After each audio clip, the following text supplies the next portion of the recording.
Boa tarde, bem-vindos a mais uma conversa em movimento pelas ruas da Amadora. Estamos à conversa com os candidatos à Câmara Municipal da Amadora nas eleições que se realizam no próximo dia 26 de setembro. O nosso convidado de hoje é Nuno Ataíde, candidato da Iniciativa Liberal. Olá, Nuno. Olá, boa tarde. Muito bem-vindo a estas conversas em movimento pelas ruas da cidade para nos dar a conhecer um pouco mais das suas ideias e dos seus projetos para a Amadora nos próximos 4 anos. Bem, obrigado. O convite é muito interessante estar aqui na qualidade de candidato, coisa que para mim foi algo mesmo inesperado, porque não sou profissional da política, não tinha essa ambição, mas efetivamente, dado o momento, decidi que seria uma aposta para defender um pouco o liberalismo e as nossas ideias liberais para a Amadora. Portanto, e cá estou eu a dar a cara. Eu vou começar por lhe pedir que me diga qual é a sua principal prioridade para os próximos 4 anos. Aposta na educação. A educação dos nossos jovens. Porque se fala muito de criminalidade, fala-se muito dos problemas que a Amadora tem, mas a realidade é que eu acho que com a educação, apostar nos nossos jovens, será a melhor forma de fazermos a Amadora evoluir, de crescer. Quando temos pessoas bem formadas em termos educativos, com interesses e, acima de tudo, também, outra coisa que nós apostamos muito, que é o desporto escolar. Precisamos disso, porque é das melhores formas de tirar jovens da rua, é através do desporto escolar. Se nós nos focarmos muito nisto, na próxima geração de amadorenses, eu tenho a certeza que as coisas vão ser muito melhores. E como é que chegamos aí?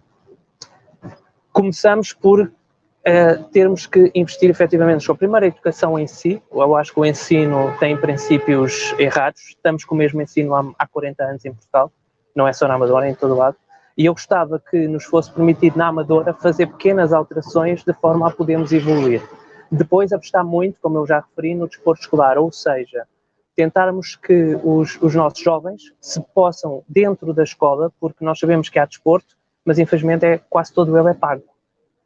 E nem toda a gente tem condições, quer dizer, se nós o pensarmos desta forma, que temos que pagar para jogar, se calhar o Cristiano Ronaldo não era quem é, porque se calhar não tinha condições para ter começado a jogar. E então, apostar, mas não só no futebol, apostar em vários esportes. Está provado que o desporto tira muitas crianças da rua, está provado que muita gente se podia ter perdido na vida, que se ligou ao desporto, conseguiu de facto superar uma série de dificuldades e evoluir. E claro, a educação. Eu ouvi o Primeiro-Ministro no discurso que deu aqui há uns dias atrás, a dizer que levam 5 gerações a tirar uma pessoa com problemas sociais. Não é verdade. Se nós apostarmos a sério na educação dos nossos jovens, uma geração é suficiente para que essas pessoas possam evoluir. E não esquecer que é o melhor motor de evolução social. É aqui que nós conseguimos tirar as pessoas, de facto, da dificuldade que têm na vida. Portanto, na sua opinião, temos estado a perder gerações, pelo menos 3 gerações foram perdidas? Sim, porque de facto há aqueles que conseguem e nós somos muito apologistas de tirar os problemas da frente das pessoas. Ou seja, o que é que eu quero dizer com isto? Que é, se uma pessoa consegue, se o estudante consegue sozinho, balizamos, encaminhamos e deixamos-o ir. Temos é que recuperar aqueles que têm dificuldades. Ou seja, não é travar aqueles que conseguem para igualar aos outros. É ao contrário. É deixar quem consegue voar. E aqueles que nós travamos, que temos problemas que estão travados eles próprios, esse então ajudá-los e ensiná-los a voar. Portanto, e buscar aqueles que têm mais dificuldade. Quem consegue, é deixá-los ir. Porquê é que vamos travar ali? Portanto, aquela história estes estão a evoluir muito, temos que travar estes, que é para ver se estes acompanham. Não, é ao contrário. Deixar ir e depois vir buscar cá abaixo quem não conseguiu. E esses sim têm que ser ajudados. Porque quem consegue, está motivado, a gente deixa-os ir. Balizar, como é óbvio, dar-lhes as regras. E a partir daí deixá-los voar sozinhos. A habitação é um problema. É difícil fixar jovens na cidade. É verdade. Nós temos, infelizmente, o estigma, e aqui é um problema do estigma. Quer dizer, e infelizmente, cada vez que se fala na Amadora, fala-se em crime, que é uma coisa que me assusta. Eu estou há 20 anos na Amadora, a Amadora tem coisas fantásticas, tem parques magníficos para os nossos miúdos, tem boas condições de vida. Mas é um estigma estranho. Porque os custos da habitação não acompanham esse estigma. Não, a questão é porque é que as pessoas não querem ficar na Amadora. Mas, ao mesmo tempo, os preços dispararam. Bom, eu diria que muita gente não quer ficar na Amadora porque não tem capacidade financeira para comprar uma casa na Amadora ou para pagar uma renda. Essa é a outra realidade, que é, efetivamente, os preços dispararam. Porquê? Porque a Amadora tem uma localização maravilhosa. Nós estamos perto de tudo. E da Amadora conseguimos sair para qualquer lado rapidamente. E isso é uma vantagem. O que fez com que os preços exorbitantes que temos à volta, em Oeiras, em Lisboa, a Amadora, começou a ficar apetecível. E aqui vamos à questão da concorrência, que é, quanto mais casas nós tivermos para disponibilizar às pessoas, mais o preço baixa. Ao reduzirmos o número de habitações disponíveis, os preços disparam. Portanto, isto é o normal do mercado. Portanto, se nós conseguirmos que haja investimento e que trazer empresas para investir na Amadora, para recuperar casas antigas, para tudo isso, de certeza que os preços não irão disparar porque vamos ter mais oferta. Quanto mais oferta tivermos, então mais fácil será às pessoas ter acesso às coisas. Okay, mas então, aí vamos separar aqui o mundo em dois. Primeiro, depreendo que a sua ideia para fixar jovens é deixar o mercado funcionar de forma para que os preços baixem. Segundo, para isso é preciso então trazer mais empresas para a Amadora. Como é que se traz as empresas para a Amadora? Temos que facilitar, ou seja, nós vamos à Câmara hoje e agora, por exemplo, ainda na questão da habitação. Eu, quando comprei o meu último apartamento aqui na Amadora, ali na mina, eu veio 1 ano e pouco para fazer uma escritura de um prédio que já existia. Foi um prédio recuperado, em que era um prédio de aluguer e passou-se para a propriedade horizontal. Portanto, houve um investidor, comprou o prédio, remodelou as casas e vendeu. O natural do mercado. A um preço ainda acessível. Por isso eu pude pagar, não é? E o que é que aconteceu aqui? Levou mais de 1 ano a que a Câmara permitisse que nós pudéssemos fazer a escritura. E este é o problema da Câmara. A licença de habitação. Exatamente. A licença existia, era passar para a propriedade horizontal. O que é que acontece? A Câmara é um travão à cidade neste momento e é isto que nós queremos combater. A Câmara tem que ser mais ágil. Um projeto não pode estar 1 ano à espera de ser aprovado. Não há investidor nenhum que venha para aqui, ponha o seu dinheiro e esteja 1 ano à espera. Não é essa a ideia. A ideia é, põe-se um projeto, ao final de 1 mês, 45 dias no máximo, tem que ter uma aprovação se está ou não em condições e deixar depois que as coisas funcionem. Porque é assim que nós trazemos as pessoas para a Amadora, para investir na Amadora, é facilitando e tornando a Câmara ágil. Porque um processo parado de 1 ano, vamos ser honestos, se nós quiséssemos investir, estamos à espera de 1 ano para receber o nosso dinheiro de volta, nenhum de nós o vai fazer. Mas em relação ao agilizar procedimentos e tudo isso, eu compreendo. Não compreendo é como é que se garante que o mercado funciona de forma a baixar os preços. E dou-lhe um exemplo. Os combustíveis. Em que o mercado foi liberalizado e que seria benéfico para o consumidor.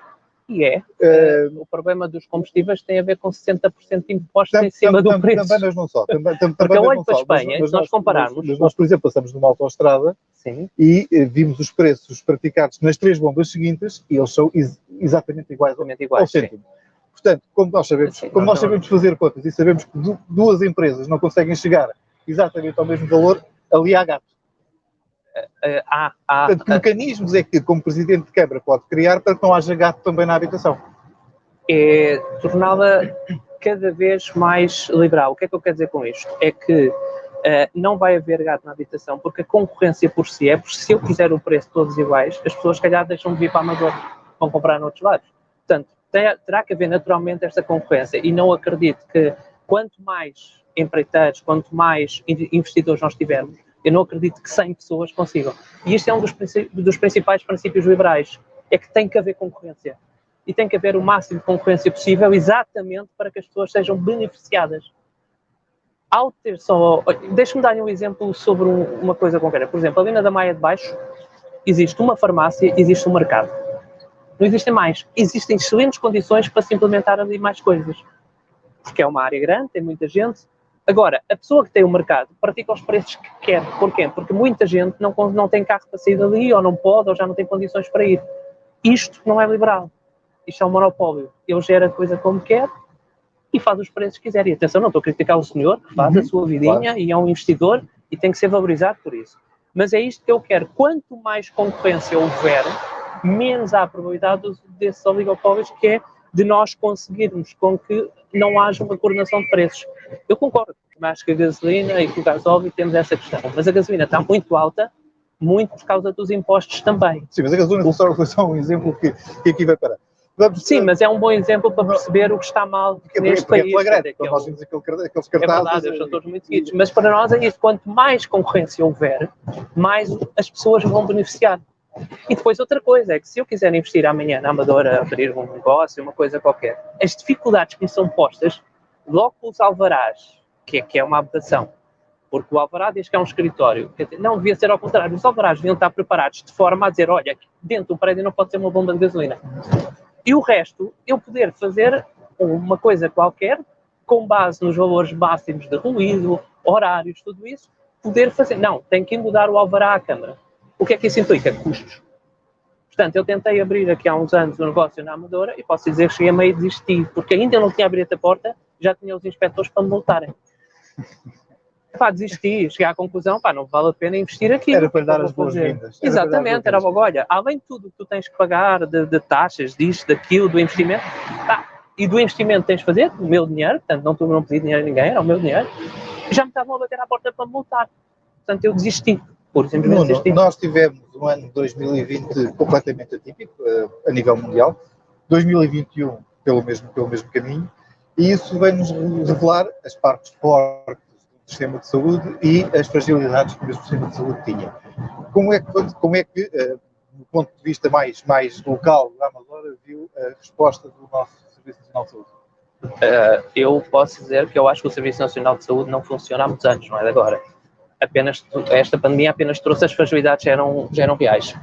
Eu vou ao posto de saúde da Brandoa, do qual pertenço, não tenho médico de família e não tenho questão em ter médico de família, porque para mim qualquer médico que tenha o meu histórico e me analise, está tudo bem. Eu acho que é importante haver um médico de família, porque ajuda, mas nem é por aí, nem vou tanto por aí. Há falta de médicos, é verdade. Mas eu vou ir, por exemplo, ao posto da Brandoa, não só as condições daquele posto já são irreais, portanto, nós temos gabinetes cheios de buracos e com uma série de problemas em termos estruturais, e, por exemplo, a luminosidade dentro do gabinete é assustadora, porque eu fui lá para ser consultado, tenho N sinais no meu corpo, e queria saber como é que estamos, porque já tive que tirar alguns por uma questão de risco para a saúde, portanto, e não há luz suficiente para a médica ver, portanto, cá marcou-me exames. Eu estou à espera há 9 meses, foi em novembro do ano passado, 10 meses, de uma consulta de neurologia, tenho problemas em termos de coluna, e agora, assim que eu disse à senhora, mando-me lá para um especialista, para um dermatologista, para ver o que é que se passa com os meus sinais. O que é que acontece? A primeira resposta da médica foi, isto agora está um bocadinho demorado.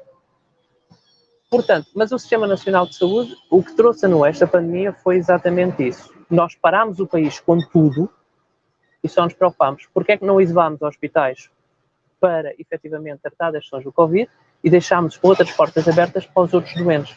Porque nós não temos uma estatística de quantas pessoas é que podem ter morrido, entretanto, por falta de tratamento. Baixámos o número de consultas nos hospitais, aliás, isso viu-se pelas taxas moderadoras. Saiu agora esta semana o número, baixou-se para metade as taxas moderadoras que o governo conseguiu capitalizar, exatamente porque as pessoas deixaram de ir, têm medo de ir. E o Sistema Nacional de Saúde funciona tão mal, ou tão bem, não sei qual é a expressão, que os próprios funcionários públicos têm um sistema à parte. Portanto, agora explique-me como é que o Serviço Nacional de Saúde... Então, mas qual é a sua solução? A nossa solução primeiro é... Há duas questões colocadas numa só. A primeira é o que é mais importante, as pessoas terem médico ou as pessoas terem uma boa infraestrutura. E a segunda é, qual é a solução para o Serviço Nacional de Saúde? Sim, eu acho que, do nosso ponto de vista, ambas são importantes. Tanto ter bons médicos e ter boas infraestrututuras que nos permitem que os médicos façam bem o seu trabalho. Porque nós não damos condições aos médicos para fazer o seu trabalho, eles não vão fazê-lo bem. É impossível. Qualquer profissional que não tenha boas condições de trabalho dificilmente fará um trabalho excepcional. E nós temos médicos excepcionais em Portugal e vamos continuar a ter, e espero que cada vez haja mais médicos, espero que abram mais cursos para haver mais opção de médicos, inclusive em Portugal. Em relação à segunda questão, portanto, que era exatamente a segunda questão. Qual é a solução? A solução é deixarmos de ter um Serviço Nacional de Saúde e passarmos a ter um Sistema Nacional de Saúde. A responsabilidade da saúde é efetivamente governamental. É o governo que nos deve prover a saúde, como a segurança e como o ensino. Mas isso não implica que tenha que ser tudo público. Haver parcerias público-privadas, aliás, como em alguns hospitais nós temos conhecimento do Tribunal de Contas, que funcionaram melhor deram melhor serviço e custos mais baixos. Mas o inverso também é verdade. Também há casos em que a coisa correu mal. Por isso temos que ter aqui um equilíbrio. Portanto, agora, sabe qual é a diferença? É que se eu for do público e fizer a geneira, não me acontece nada. Vou buscar mais dinheiro aos contribuintes e continuo a financiar aquilo. Porque parece que os contribuintes continuam a pagar e deixamos andar. Se for privado, se eu fizer a geneira, é despedido. Sim, portanto, a minha cabeça está no seu. Houve, por exemplo, uma situação que nós nos apercebemos nesta pandemia, foi o Hospital Fernando da Fonseca teve que recorrer a... Era aí que eu ia chegar. Por exemplo, tivemos aqui o Hospital da Amadora, em que tivemos, assim que ele foi pressionado ao limite, rebentou o oxigênio. Não, é assustador. Sim, houve uma falha de abastecimento, como houve em vários países no mundo. Agora, mas não era aí que eu queria chegar. Onde eu queria chegar é, o Hospital Fernando da Fonseca teve que ir para uma aula de um hospital privado. Certo. Ok? Com o pessoal do serviço público, porque o privado não tem. Portanto, o privado alimenta-se do público para ter o pessoal. E não parece que seja tanto ou a 100% assim. Ou seja, se nós tivermos um acordo em que a saúde tem que ser focada nas pessoas, portanto, eu estou doente e aquilo que o Estado devia permitir fazer é, aliás, que é isso, por exemplo, que o Estado faz para os funcionários públicos, como estamos, é, olha, estão aqui as condições e tu escolhe onde é que queres ir. E depois negocia com os privados e há uma integração de todos. E eu tenho a certeza que no dia em que estes acordos estiverem feitos, vai haver pessoas suficientes, quer no público, quer no privado, para nos tratar. Agora, ter um limite... Eu não tenho qualquer questão ideológica em dizer que o público é melhor ou o privado é melhor. Não. Sabemos é que a coisa como está não funciona. Então, se não funciona, andamos há tantos anos a insistir nisto, porque é que não tentamos algo diferente? Porque é que não vamos ouvir ideias novas e experimentar e ver como é que funciona? Portanto, já vimos que em muitos casos funciona. As parcerias funcionam. Então, porque é que o Estado não investe efetivamente nas pessoas, ou seja, em nós, cidadãos, e você precisa de uma consulta, escolhe onde é que vai e o Estado financia. Porque até hoje ainda ninguém me conseguiu provar que uma cama num hospital público é mais cara ou mais barata que uma cama num hospital privado. Ainda ninguém me conseguiu dar estes valores. Eu já pedi várias vezes, expliquem-me quanto é que custa porque não há o cálculo. Enquanto eu vou ao privado e sei exatamente tudo o que pago, desde a seringa ao algodão que é usado, está tudo escrito e sabemos o valor de cada coisa, no hospital público nós não sabemos. Não sabemos, não temos noção quanto é que custa uma cama. Se alguém me souber dizer e me disser assim, não, é muito mais barato que no público. Porque na realidade nós pagamos aqui tudo. As pessoas esquecem-se, não há nada grátis. Vem dos nossos impostos. Portanto, cada coisa que o Estado nos tira o dinheiro da nossa mesa é exatamente para investir e para nos dar alguma coisa em troca. E aquilo que nós temos visto é que, infelizmente, não tem funcionado. Estamos a passar no centro da Amadora, no nosso centro de espaço histórico, Parque de Guimarães, e será talvez um bom momento para começarmos a falar de mobilidade e ambiente e dos acessos. A Amadora, pela sua posição geográfica, é uma cidade e pelas infraestruturas que tem, é uma cidade com excelentes acessos aos concelhos limítrofes. Exato. Depois temos um problema. Que é dentro da cidade. Ou seja, nós temos condições magníficas para tirar pessoas da cidade, temos condições magníficas para trazer pessoas para a cidade, mas dentro da cidade não se circula bem. Não há. Eu, se calhar, para ir aqui do centro, ali até a Alfragide, fica aqui a 10 minutos de carro, se calhar de transportes públicos vai uma hora. Ou seja, nós não temos mobilidade interna e isso não vai tirar estes carros todos da cidade. Aquilo que do meu ponto de vista, trazendo mais empresas para a Amadora, mais trabalho, facilitando a vida às empresas para se poderem instalar no concelho, trazer mais trabalho para que os amadorenses possam trabalhar aqui, porque eu vejo muita gente, eu ia de comboio para a Expo todos os dias trabalhar, portanto, e via a quantidade de pessoas que estavam ali, e muito antes de mim, às 5, 6 da manhã, já estavam pessoas a utilizar os transportes para sair da cidade para ir trabalhar fora. Quer dizer, eu acho que a nossa qualidade de vida é muito melhor se o nosso trabalho for dentro da cidade onde vivemos. Eu vim para a Amadora exatamente por isso. Porquê? Porque eu comecei a trabalhar em Alfragide, a empresa estava em Lisboa e mudou-se para Alfragide. E ao vir para Alfragide trabalhar, eu percebi que tinha muitas vantagens em estar aqui, além de eu aprender a gostar da cidade. Portanto, comecei a apaixonar por Alfragide e depois acabei por gostar da cidade. Já morei em Alfragide, já morei aí na entrada do Casal de São Brás e agora estou a morar na Mina. Portanto, já tive muitas opções, já passei por muitas freguesias aqui na Amadora. Não, por metade. Diga? Por metade. Exatamente, depois outra. Mas ainda tenho tempo para experimentar. Por enquanto estou muito feliz aqui. Vamos ver o futuro que me reserva. Estou a 5 minutos a pé do comboio, portanto rapidamente chego a qualquer lado. O metro também é fantástico. Gostava de ver o metro um bocadinho mais, vir até mais ao centro, mas já temos o comboio, já é bom. Agora, em termos do resto dos transportes, a Câmara aqui tem que nos ajudar. Porquê? E não quer dizer que tenha que ser a Câmara a ter uma empresa de transportes, não é o caso, mas tem que fomentar. Se as empresas que existem já não nos dão o serviço que nós queremos, que é transportes dentro da cidade, mobilidade dentro da cidade da Amadora, então, por que não abrir-se um concurso e ver quem é que tem interesse em nos dar transportes dentro da cidade? E chegamos à conclusão que não há privado nenhum que tenha interesse, aí sim é o trabalho da Câmara. É nestas alturas, quando não há ninguém que o queira fazer, que a Câmara tem que substituir. E então aí sim arranjar forma de haver mais transporte e uma carreira que ligue as várias freguesias, quase em sistema rotacional. A empresa que está a ser preparada pela AML pode ser a solução? Eu desconheço um bocado qual é essa empresa e quais são as normas, portanto, mas se é da AML significa que vamos ter desde quase Setúbal até Loures, não sei. Sinceramente, não vou opinar porque não sei, não vi o projeto. Prefiro não. Quando se fala em tirar os carros do centro da cidade, muitas vezes fala-se também por uma questão de ambiente, na poluição ou então no recurso a meios alternativos, nomeadamente à mobilidade elétrica. A Amadora não tem uma capacidade de resposta nesse sentido, porque a oferta é praticamente inexistente em termos de carregamentos, e os poucos que há são da periferia. Há, tanto quanto eu sei, eu dizia que não havia nenhum, afinal parece que há um posto de carregamento. Há muito poucos. E, por exemplo, eu moro num prédio, num primeiro andar, não tenho garagem. Eu não consigo ter um carro elétrico. Ou tenho uma extensão gigante a sair da minha janela para a rua, com os riscos inerentes, não é? Já vi situações dessas. Com os riscos inerentes, como é óbvio, não faz sentido. Portanto, é um risco para toda a gente eu ter uma extensão pendurada de um primeiro andar, que é onde eu moro. Agora imagina o meu vizinho do quarto andar, como é que ele faria? Portanto, sim, nós precisamos, se queremos de facto investir nesta área e se acham que é esta alternativa viável, então temos que criar as condições para as pessoas terem, pelo menos em todas as ruas da Amadora vamos ter este posto. A questão é, temos acordos, então temos que abrir concursos para o fazer. Temos que chamar toda a gente, nacionais e internacionais, a ver quem é que nos dá as melhores condições. Também acho interessante a questão da mobilidade por bicicleta, por exemplo.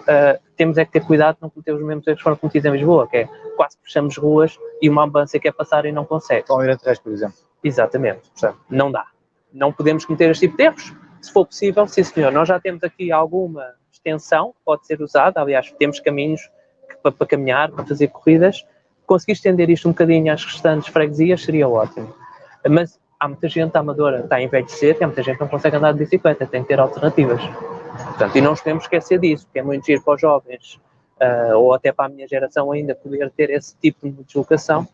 Mas sim, a questão é, vamos investir. A primeira coisa, do meu ponto de vista, e volto a frisar o mesmo, é se nós trabalharmos ao pé do sítio onde moramos, deixamos de precisar dos carros. E eu acho que isto é o ideal para toda a gente. Portanto, quanto mais emprego nós tivermos na Amadora, menos necessidade de deslocação temos. E isso só por si já vai baixar imenso a nossa pegada ecológica. Depois, é efetivamente, se vamos investir, então temos que criar postos de abastecimento com algumas condições para que se possa então carregar os carros. Como eu disse, nem toda a gente tem garagens e muitas garagens hoje em dia não estão preparadas porque não têm energia suficiente para carregar carros. Já começou por abordar algumas vezes, mas entretanto a conversa depois segue noutro sentido, o tema segurança. Sim. E a Amadora, infelizmente, é conhecida, não só, mas também, por títulos de primeira página de jornal, por aberturas de telejornais, que nem sempre, por vezes são um bocado exagerados. Aliás, nós temos os índices de criminalidade, e se olharmos para os números, vemos que ela tem baixado nos últimos anos na Amadora, ao contrário de outros municípios, mas criou-se e cria-se, e parece que se quer alimentar essa percepção de insegurança. Há um estigma em relação à Amadora que a mim me choca, porque eu estou aqui há 20 anos, vi que a Amadora evoluiu muito bem nos primeiros anos que eu cá tive, infelizmente nos últimos anos estagnou, e se calhar é por isso que eu estou aqui hoje como candidato, exatamente para trazer ideias novas, porque eu acho que a Câmara deixou de ter ideias. Mas do ponto de vista da segurança, para mim, uma das coisas mais importantes é a proximidade. A educação, voltamos à questão, volto a bater nesta tecla 100 vezes, trabalhar com os nossos jovens para lhes mostrar como é que as coisas têm que ser e volto a dizer, a educação é fundamental para as novas gerações já não caírem neste estigma. Mas para mim, uma das melhores formas é a polícia de proximidade, ou seja, a polícia tem que estar na rua. E eu tenho a noção que a Câmara da Amadora não pode interferir com a PSP, há uma lei que proíbe. Nós não podemos, se a PSP não tiver condições para fazer algo e a Câmara da Amadora quiser ajudar, dar uma arma, oferecer um carro, não pode. A lei não permite. Então só temos uma alternativa, é utilizar a Polícia Municipal para estar próximo das pessoas, mas é estar lá, patrulhar as ruas, conversar com as pessoas e mostrar-se numa ajuda. Sabe que, desde criança que eu ouço, isto não é maldade, é assim que é feito, que nós, se não comer a sopa, vou chamar o senhor guarda para te levar preso. O que é que isto faz? Desde criança, nós temos um estigma contra a polícia, que eles só nos vêm para prejudicar. Eu peço desculpa, mas o 25 de Abril foi há 47 anos, o 25 de Novembro foi há 46, portanto, e nós temos desde 76 temos uma Constituição. Portanto, começou aqui. Mas as mentalidades da velha senhora, infelizmente, ainda continuam. É que a polícia, a velha senhora, era para nos bater e para nos fazer mal. Hoje em dia, tem que ser para nos ajudar. Nós temos que ensinar os nossos jovens, as nossas crianças, que a polícia está ali para nos ajudar e nós temos polícias fantásticos. Eu estou sempre do lado da polícia. Mas também sei reconhecer que, infelizmente, muitas vezes, há pessoas na polícia que não têm a melhor formação. Portanto, e já chegam com os famosos estigmas. E vou dizer o nome, porque a gente não pode, não podemos ser elefantes na sala, que há racismo, claro que há. E infelizmente há pessoas que têm, portanto, eu vou-lhe contar um caso interessante. Ali na Damaia de Baixo aconteceu uma situação gira, que foi, que não teve piada nenhuma, muito honestamente, em que um rapaz deixou o carro aberto, esqueceu-se, costuma trancar e o carro não trancou. E foi assaltado. E o rapaz foi atrás do outro para o apanhar para recuperar os bens dele, não é? Então o que é que aconteceu? A polícia foi chamada, quando chegou, a pessoa que foi assaltada foi a primeira a ser abordada. Porquê? Era de raça negra. E o assaltante era de raça branca. Portanto, o estigma que nós temos na Amadora, porque há muita gente africana, que há muita gente aqui, e este é que são, é mentira. Já não é verdade há muitos anos. E temos que acabar com esta ideia. Agora, não podemos é ter pessoas que vêm para a Amadora, que vêm de fora para a Amadora, que usam estes estereótipos para fazer seja o que for. Não. Isto não pode acontecer. Eu estou há 20 anos aqui, vi que realmente isto evoluiu, vi que realmente o crime baixou, e aí tem-se também dar o benefício à Câmara, que eu acho que a videovigilância fez um trabalho excepcional. Já ouvi dizer que há um projeto para estender a videovigilância a mais áreas da cidade, eu aplaudo. Porque eu não tenho estes estereótipos, porque é do Partido Socialista, ou porque é do Partido Comunista, se a ideia for boa, eu vou defendê-la. Vou apoiá-los e vou defendê-los. Voltando só um bocadinho atrás, quando referiu a Polícia Municipal, portanto, a sua ideia em termos de segurança é a segurança ser garantida pela Polícia de Segurança Pública, o policiamento de proximidade pela Polícia Municipal. Como? Sim, ou seja, ter mais gente na rua, a conversar com pessoas, a estar presente, para haver aquela quebra. Eu acho que há aqui uma quebra muito grande, que é, nós quando olhamos um polícia ficamos sempre na dúvida se ele nos vai mudar ou não nos vai fazer alguma coisa. Se nós conseguimos que a nossa polícia, com a educação, consiga estar próximo das pessoas, ajudar, e temos casos disso, nós já vimos muitas vezes imagens até na internet de polícias a carregar as compras às pessoas, a ajudar. Ou seja, se nós conseguirmos dividir este estigma, conseguir que a polícia ganhe reputação de estão lá para nos ajudar, em vez de estão lá para nos bater ou para nos fazer mal, vamos conseguir seguramente que as pessoas confiem mais na polícia e, se calhar, que muitos casos que são empolgados numa situação, os próprios cidadãos, os próprios amadorenses, ajudem a polícia a fazer o seu trabalho. Nuno, há pouco referiu que havia pessoas que iam para a Amadora aproveitasse do estigma. Eu não sei se estava a referir a candidatos a cidadãos. Não, em geral. É irrelevante para o que eu lhe vou perguntar, porque vamos também passar por algumas, nesse nosso passeio pela cidade, por algumas zonas mais degradadas da cidade, e aqui há que colocar também duas questões convertidas numa. O que é que podemos fazer para acabar com os bairros degradados, acabar ou recuperar, enfim, o que quer que seja, e como é que se faz a integração multicultural? Certo.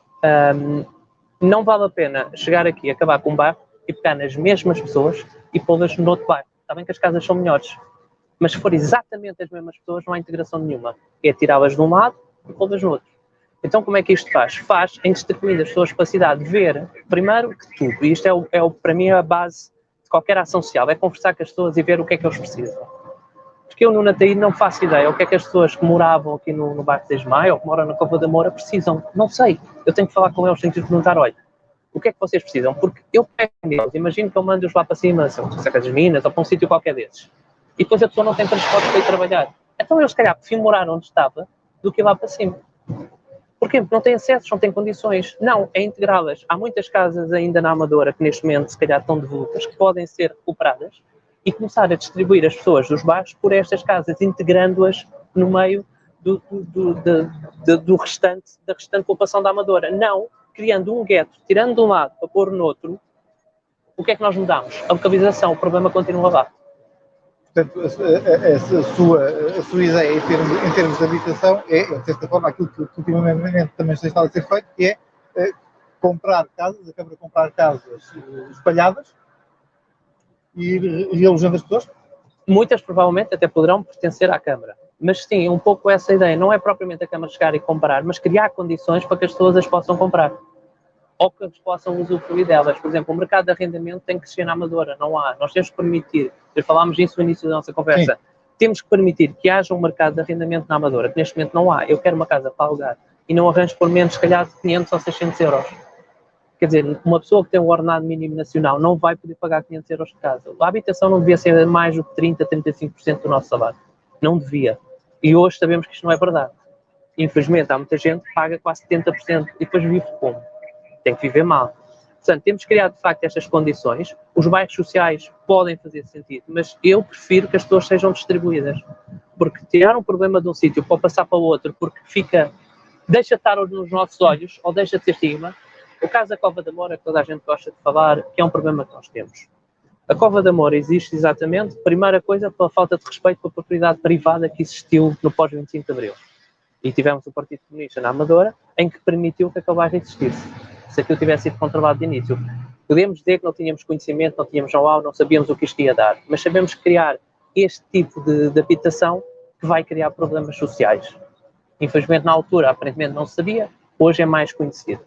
Mas aquilo é uma propriedade privada. Eu não quero saber, coitado do homem que tem os terrenos, não pode usufruir deles, não é? Agora, temos que resolver o problema. Como é que fazemos? É tentando arranjar localizações, falando com as pessoas, vendo quem é que quer sair, em que condições é que vão sair, porque aquilo tem que ser resolvido. Não pode continuar assim. O ex-presidente Joaquim Raposo teve uma oportunidade aqui há uns anos que o governo disse que ia ajudar. Infelizmente, parece que o governo socialista na altura roeu a corda e ele já não conseguiu fazer nada. Apesar de ter resolvido outros bairros, e esse ficou ainda para trás. E, de facto, houve muitos bairros rodeus, 6 bairros rodeus e tudo isso. A melhor forma de fazer as coisas é, efetivamente, esta. É tirando as pessoas dali, pondo em locais estratégicos da cidade, misturado com as pessoas que já estão na cidade, de forma a acabar com estes guetos. Porque eu volto a dizer, tirar de um lado para pôr no outro, não mudamos nada. A casa é um bocadinho melhor. Acabámos de passar na Venda Nova, a Venda Nova que foi o motor económico e industrial da Amadora em tempos idos e durante muito tempo votada ao abandono e que é apontada agora como a nova centralidade da Amadora. Como é que vê esta nova centralidade? Vamos ter que esperar para ver o que é que vai dar, não é? Porque eu promessas já tenho muitas. Por isso é que eu, mesmo como candidato, não faço promessas a ninguém. Não vale a pena estar a fazer promessas que não sei se as posso cumprir. A nossa posição sempre foi ao contrário, é ver o que é que as pessoas precisam para tentar ajudar. Agora, fazer promessas, vamos construir, não sei. Eu nem sei o que é que as pessoas precisam, como é que eu vou fazer coisas. Eu não tenho a arrogância de achar que sei tudo, não sei. Agora, há condições na Amadora, eu gostava muito de ver na Amadora, por exemplo, um polo tecnológico. Porque não usar os terrenos que estejam disponíveis e fazer, por exemplo, a Oeiras é perita nisso. Eles constroem tudo o que é sítio, por isso têm imensas empresas, trouxeram muita gente ao Conselho de Oeiras. Ainda agora, mesmo coladinho aqui ao Frigide, estão a construir um trade center. Porque é que nós na Amadora não fazemos algo neste sentido? Eu gostava muito de chegar às empresas, à Farfetch, à OutSystems, portanto, àqueles unicórnios, porque dizer, olha, eu vou criar um polo na Amadora, meus senhores, e vocês vão trazer os vossos tecnológicos para lá. Porque foi assim que Silicon Valley começou. Não sei se conhece a história de Silicon Valley, mas grande parte da tecnologia que saiu dali eram engenheiros que estavam juntos todos os dias. Todos os dias havia uma empresa nova a aparecer. Porquê? Porque o conhecimento era tanto, partilhava-se tanto, e eu acho que é isto que é fundamental para crescermos Mas em para termos isso é tecnológicos. preciso trazer para a cidade não só as empresas, mas também o conhecimento, também a cultura. Exatamente. Ou seja, temos que ter uma cultura inovadora, de iniciativa, daí a iniciativa liberal fazer sentido. Nós temos que ter iniciativa e temos que permitir aos nossos jovens ter iniciativa. Portanto, nós temos muitos jovens na Amadora que estão neste momento em universidades, a tirar engenharias e por aí. E eu também gostava muito que a Amadora criasse aqui um polo tecnológico ao ponto de podemos um dia vir até uma universidade, era fantástico. Pese embora, existem muitas aqui à volta onde os nossos jovens frequentam. E dar a entender à nossa juventude que se eles estudarem, se esforçarem, há estas condições na própria cidade onde eles nasceram, eu acho que a motivação é extra. Quer dizer, eu poder fazer algo na Amadora, em termos tecnológicos, fazer crescer a cidade que eu nasci, em que eu vivi e que gosto de viver, eu acho que isto seria um sonho a realizar por qualquer pessoa. Então, com base nesse pressuposto, conseguir convencer as empresas a instalarem-se e que os amadorenses possam ter mais oportunidades de trabalho e lidar com todos estes cérebros, eu acho que temos todos a crescer e todos a ganhar. Agora, não fazer nada, deixar que as empresas fujam todas para o Oeiras ou para Lisboa ou para outros lados, aí então é que estamos a tornar a Amadora cada vez mais um dormitório sem mais nada para fazer. E é isto que eu não quero ver na Amadora, eu quero ver uma Amadora mais desenvolvida. E eu acredito que nós podemos fazer, porque eu acho que nós temos imensas pessoas aqui que têm condições para o fazer, e se apostarmos nos nossos jovens, seguramente que em breve vamos passar a ter mais condições ainda. A cultura deve ser apoiada? A cultura deve ser apoiada. E mais uma vez eu falo, eu estive na exposição, não sei se tiveram a oportunidade de ver, os amadorenses estiveram aqui na Turboal, costumam ter exposições, e tivemos lá a exposição da nossa escola um pouco antes do mês de agosto. Eu estive lá, estive a ver. Nós temos artistas aqui, porque são artistas, têm arte, têm o dom da arte. Nós temos estes artistas que são realmente fantásticos, os miúdos têm um trabalho extraordinário. Eu tenho pena que se as pessoas não puderam ver, que procurem, que se informem, porque nós de facto temos. E depois temos outra coisa, nós temos aqui uma escola de artes. Porquê é que não pegamos nisto? E é uma das coisas que eu também defendo, que é, nós temos que ter mais eventos na Amadora. E a arte é uma delas. Porquê é que não pegamos na escola e não os desafiamos? Agora, por exemplo, ainda está a bom tempo, por exemplo, a uma sexta à noite, a um sábado à noite, vir para os parques da cidade fazer uma peça. Mas depois temos outra questão, é que a Câmara tem que ajudar a divulgar, as freguesias têm que ajudar a divulgar. Não vale sentido as pessoas virem fazer e depois ninguém sabe o que acontece. E este é um dos problemas da Amadora, é que fala-se tanto de criminalidade, mas não se fala das coisas boas que a Amadora tem. Há um problema de comunicação da cidade? Nitidamente. E quero um bom exemplo, eu moro a 5 minutos a pé da Câmara, eu não tive um folheto a falar sobre Covid. Eu vi a senhora Presidente da Câmara na televisão, com os ministros que vinham para a Amadora, mostrar o que estava a ser feito, mas não houve um folheto. E há pessoas na Amadora que mal falam português, e não nos podemos esquecer que elas existem. Há pessoas na Amadora que se calhar não veem notícias. E nós temos que chegar a essas pessoas também, porque não é só a pessoa que é culturalmente, que se preocupa e que procura informação. Há muita gente que não o faz, mas que precisa de ser informada, e nós temos que chegar a essas pessoas. Portanto, não houve um folheto a explicar nada sobre o Covid. E volto a dizer, eu estou a 5 minutos da Amadora. Eu procuro informação, acompanho, vejo notícias, portanto, tenho alguma informação. Mas também não sei tudo o que a Câmara fez. Em termos culturais, sei muito pouco o que a Câmara faz. O que é que eu faço? Sigo as redes sociais, a Amadora News, a TV Amadora, que vão falando exatamente destes assuntos, que nos vão dizendo o que é que acontece. O problema é que muitas vezes nos falam depois de acontecer. Nós não sabemos. Portanto, divulgar o que é que a Amadora tem de bom. Vamos falar sobre que vamos ter um espetáculo aqui, que vamos ter ali uma demonstração de dança, e temos casa de espetáculo na Amadora que está constantemente a ter atividades. É fundamental para tirar este tal estigma que a Amadora é só criminalidade. Portanto, e isto é muito, muito importante. Portanto, a Amadora não é só criminalidade, nós temos coisas boas e temos que tirar partido delas. E se calhar metade das pessoas que vivem na Amadora desconhecem que essas coisas existem. Nós vamos ter aí a chegar o plano de resiliência e recuperação, a famosa bazuca financeira, onde os municípios, nomeadamente os municípios da Amadora, podem ir buscar algumas verbas para investir na cidade. O que é que o Nuno faria com esse dinheiro? Que dinheiro iria buscar e onde é que o investia? Uma coisa que investiria seguramente seria infraestruturas para poder trazer mais empresas à cidade. Porque sem dinheiro não se faz nada. Portanto, se eu não tiver empresas na cidade que me permitam ter trabalho, e a Câmara beneficia com isso, portanto, a Câmara ganha dinheiro dos nossos impostos, portanto, que nos permita fazer um desenvolvimento da cidade, dificilmente nós vamos evoluir. E depois, ser muito transparente na utilização desses dinheiros. Porque fica sempre a dúvida a quem é que o dinheiro está a ser dado. Se é mais um amigo da Câmara, se é um amigo do vereador, a quem é que o dinheiro está a ser dado. Os processos têm que ser muito transparentes e divulgados. Portanto, comunicação uma vez mais. Exatamente. Uma comunicação clara, inequívoca, para que toda a gente tenha conhecimento e possa contestar. Ou apoiar. Eu volto a dizer, eu não tenho nenhum estigma contra ninguém. Portanto, se uma medida é boa, seguramente eu posso estar lá a apoiar. Portanto, se eu conseguir a variação da Câmara, aquilo que eu achar que é bom para a cidade, eu vou apoiar. Não importa, pode vir do PCP, do Bloco de Esquerda, do PS, do PS, não interessa de onde é que vem. Desde que seja bom para a cidade e que eu acho que é bom, eu vou estar lá a apoiar. Como também espero trazer ideias novas para a Câmara. Outra questão é o investimento também nos nossos jovens em termos escolares. Nós, como eu já referi, volto a frisar e hei de dizer isto centenas de vezes até que alguém ouça, que é apostar na nossa juventude, melhores condições de ensino. Fez agora uma gama de pavilhões, aliás, a Câmara está a anunciar que fez aí uma série. Ainda não estão todos acabados, apesar do que eles dizem, mas esperemos que em breve vão estar.